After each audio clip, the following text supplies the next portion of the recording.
You've been doing stand-up for 60 years. We were just talking in the break, and you still do it. You're still out there. You're still going out. Well, I kind of semi-retired, and my wife and I, and we moved out of a big house into a not as big a house. Yeah. And I was there about a month, and then Ginny said to me, "You're going nuts, aren't you?" Yeah. I said, "Yeah, I'm going nuts." Yeah. She said, "Okay, go get some dates." All right. So. Yeah. Yeah.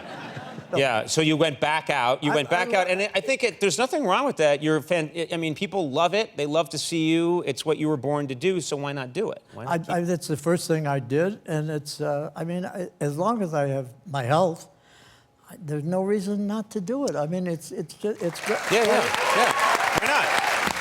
Of course. I mean, you can't say to somebody, you know, I'm really sick of making people laugh. You know. Right. I mean, why would you say something like that? Right. I mean, why would you say that? I asked you a question. Why would you say something like that? Stop yelling at me as Pesci. It's upsetting.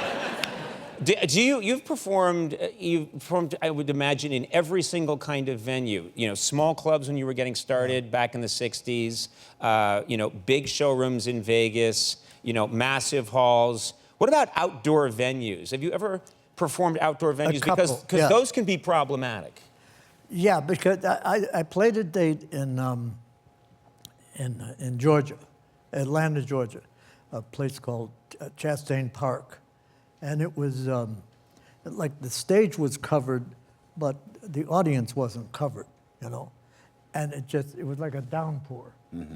And so people, they were expecting it to rain, so they had their umbrellas, you know. And so it's all, now I don't see anyone. All I see is umbrellas, you know. And so I start to say something, and this one umbrella starts to jiggle, you know. Yeah. And then another one, and then pretty soon all the umbrellas. And I said to myself, "Oh, I got to remember that line. That got a great jiggle. You know? You don't get jiggles like that anymore." Yeah, no. You got to keep that one. Did stand up? It's so funny because you had this completely different career. You were an accountant. Yeah. You were an accountant and became a stand-up. Did it come easy to you right away? Did you have success right away? The stand-up? No. I played a club. I won't mention where, but they did 2 shows a night. So I went out and 2 shows a night, 7 days a week, and I died. Every single, not one laugh. Not a snicker. It was a rough beginning, but you know. But there isn't a stand-up in the world who hasn't died. I mean, it's just, you never know. To this day, I mean, 60 years, you never know. You're liable to walk out there and you can hear the air conditioning, you know? I can.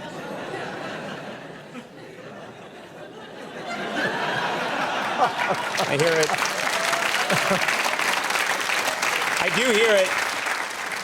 It's so funny you say that because, you know, I was just mentioning before you came out that I've been doing this for 25 years now, thousands and thousands of hours of standing there talking to audiences.